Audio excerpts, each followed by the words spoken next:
On nous parlait du nouveau Star Wars, eh bien Rebel Moon est très loin de tout ça. Et bonjour à tous, on se retrouve aujourd'hui donc pour parler de Rebel Moon partie 1.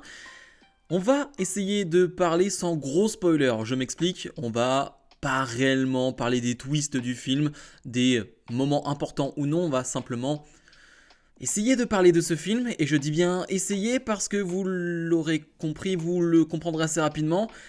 Je n'ai pas aimé ce film. Je n'ai vraiment pas aimé ce film. C'est 2h15 et honnêtement, j'ai l'impression que ça durait 4h30. Et je vais vous lire le synopsis pour vous mettre un peu dans l'ambiance, pour ceux qui ne connaissent pas du tout, ou peu importe.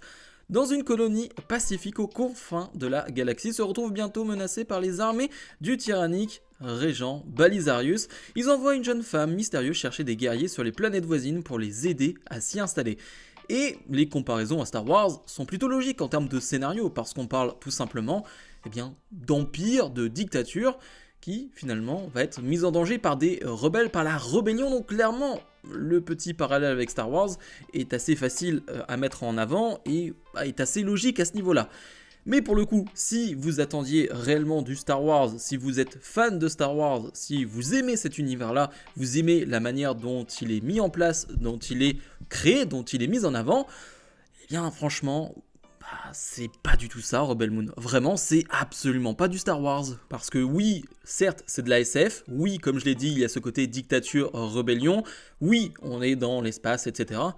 Mais c'est tout, ça ne reprend pas, on va dire même l'humour d'un Star Wars, le ton d'un Star Wars, bref.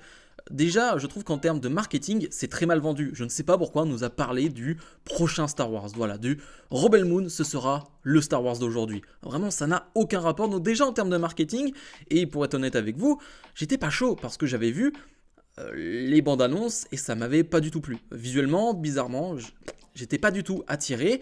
Et moi, Zack Snyder, je suis pas un fan, je suis pas un hater non plus. Je suis entre les deux. Il y a des films que j'adore de Zack Snyder. Je pense à Watchmen, Man of Steel, bien évidemment, même 300, voilà, des films que j'aime beaucoup. Et il y a des films que j'aime beaucoup moins, dans son dernier vraiment que je trouve là aussi catastrophique. C'est Army of the Dead, si je dis pas de bêtises, qui était sur Netflix.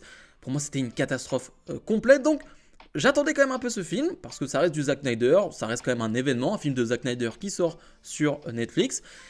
Et malgré les attentes qui étaient pas hyper hautes, j'ai été déçu. C'est pour vous dire à quel point, pour moi, le film est raté. L'histoire est plutôt simple dans cette première partie. Je ne sais pas quel est le futur ou non, on en reparlera, mais on va suivre Cora qui veut simplement créer une équipe, créer une rébellion qui va donc chercher dans la galaxie d'autres rebelles qui pourraient l'aider pour tout simplement renverser cet empire-là, renverser le monde mère. Et d'ailleurs, Cora est très très bien interprétée par Sofia Boutella. Vraiment, elle est charismatique, c'est une vraie bonne héroïne féminine, je trouve. Vraiment, j'ai pas de souci là-dessus. Je trouve que les acteurs globalement sont très bons. Et d'ailleurs, c'est dans la première partie vraiment que on voit d'autres acteurs qui m'intéressent. Je retrouve son nom, Corey Stoll. Alors, ce nom vous dit sans doute pas grand-chose, mais c'est l'acteur qui joue MODOK dans le dernier Ant-Man. Voilà. Et pour le coup, il est excellent dans ce rôle. Et honnêtement, les 30-40 premières minutes du film, j'aime beaucoup. J'aime beaucoup ce film lorsqu'on est dans le petit village là et qu'on voit justement l'Empire arriver sur... Je vais beaucoup dire l'Empire, désolé, mais voilà, l'armée du Mermonde arriver sur cette planète-là. Et c'est vraiment hyper intéressant parce qu'on voit les enjeux de cette petite communauté qui veut tout simplement vivre normalement, mais il y a cet empire qui est présent. Et lui, justement, joue le chef de ce village, Corey Stoll, et il est vraiment excellent, hyper charismatique. Donc c'est pour vous dire que pour moi, les acteurs sont vraiment au niveau, vraiment dans ce film. Je vais pas du tout reprocher aux acteurs quoi que ce soit, bien au contraire. Mais c'est ensuite que ça se gâte, parce qu'après qu'on quitte cette planète-là, ou en tout cas, après qu'on ait fini cette première phase au village où il se passe certains événements et finalement Cora va quitter ce village-là, et bien c'est là où je trouve on perd tout. Vraiment tout. J'étais vraiment intrigué, j'étais intéressé, même par les scènes d'action, etc. Bref, j'étais dans le film, vraiment pas de soucis. J'ai parlé des effets spéciaux qui, dans la bande-annonce, m'avaient vraiment pas plu. Pour le coup, je les trouve globalement corrects. Je dis bien corrects parce que c'est le problème de ce genre de film qui a énormément de budget, qui tourne quasiment que en studio et ça se voit. C'est que forcément, quand t'as 2h20 d'un film qui est que en CGI, ouais, certaines fois c'est pas très beau. forcément. Mais globalement, je trouve que c'est très très correct. Donc c'était pas un problème premier pour moi dans ce film. Mais donc, comme je le disais, elle va poursuivre son voyage en allant chercher des rebelles pour l'aider. Et c'est là où ça me perd. Parce qu'à chaque fois, on va donc découvrir de nouveaux personnages, de nouveaux rebelles qui vont revenir dans sa guilde, on peut appeler ça comme ça. Ça me fait penser d'ailleurs à Donjons et Dragons que j'ai vu il y a quelques semaines, où voilà, il y a ce côté, on va chercher des personnages pour rejoindre ta guilde. Bah, je trouvais que dans Donjons et Dragons, c'était très bien réalisé, c'était bien fait, c'était fluide, on comprenait les motivations des personnages, et puis les personnages avaient plus ou moins une personnalité mise en avant. Et là, absolument pas. Vraiment, à chaque fois qu'on va voir un nouveau personnage, donc un nouveau personnage qui va se rajouter à cette guilde, peut-être à part Kai, qui a une certaine... qui a certaines caractéristiques qui sont mises en avant, mais le reste, vraiment, je trouve qu'ils n'ont aucun charisme, qu'ils finalement ne servent pas à grand chose, et surtout, bah, ils sont introduits en 2 minutes, et on comprend pas tous les enjeux, on comprend pas exactement tout, alors c'est rapide, oui, mais franchement, je trouve ça très mal fait, vraiment, il y a aucun moment, j'ai envie de m'investir dans ces personnages secondaires, à aucun moment, bah, j'ai envie d'être derrière eux, vraiment pas. Donc vraiment en termes d'histoire, on me perd. Vraiment on me perd totalement, il y a une partie du film où vraiment je n'en peux plus, et ça devient catastrophique. Vraiment mon visionnage devient très très mauvais, je l'ai vu ce matin, c'était compliqué pour moi. Bref, je vais pas parler de la fin du film, c'est même pas le but ou quoi que ce soit, vous feriez votre propre avis en allant voir le film. Le but c'est pas de vous dire de ne pas voir le film, il est sur Netflix, allez le voir, franchement voilà, faites-vous votre propre avis. Mais on va parler un peu de la réalisation de Zack Snyder, qui a une réalisation bien particulière, avec des points bien précis que l'on connaît. Et là aussi, je trouve qu'il devient, lui aussi, un peu caricatural, pardon.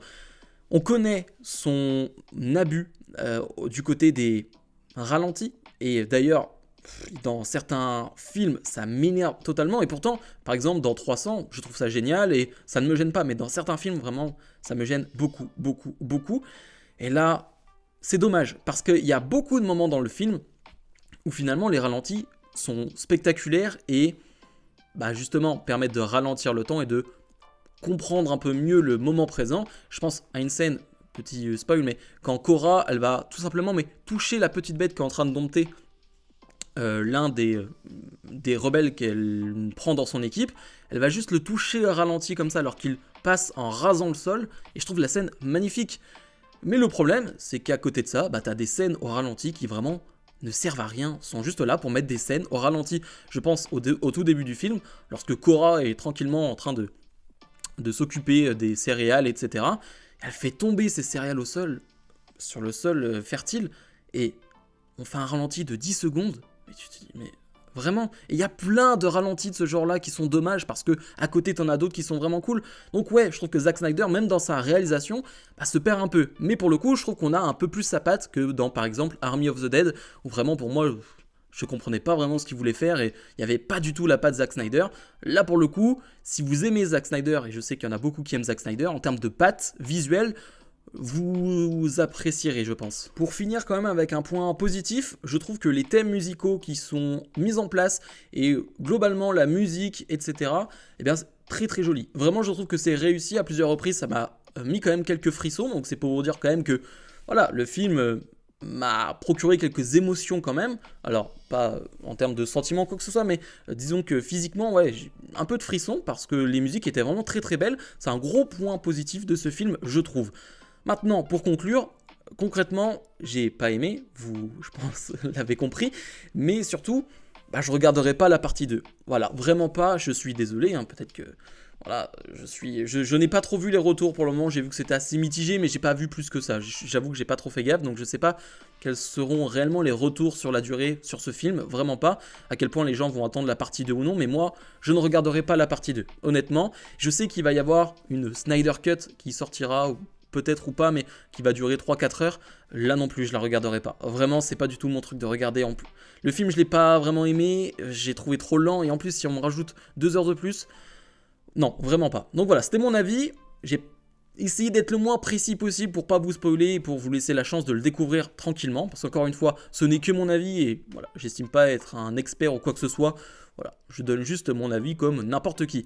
Comme d'habitude, n'oubliez pas de mettre le pouce vers le haut, de vous abonner, et nous on se retrouve dans les prochains jours pour d'autres vidéos, bien évidemment. Salut, salut!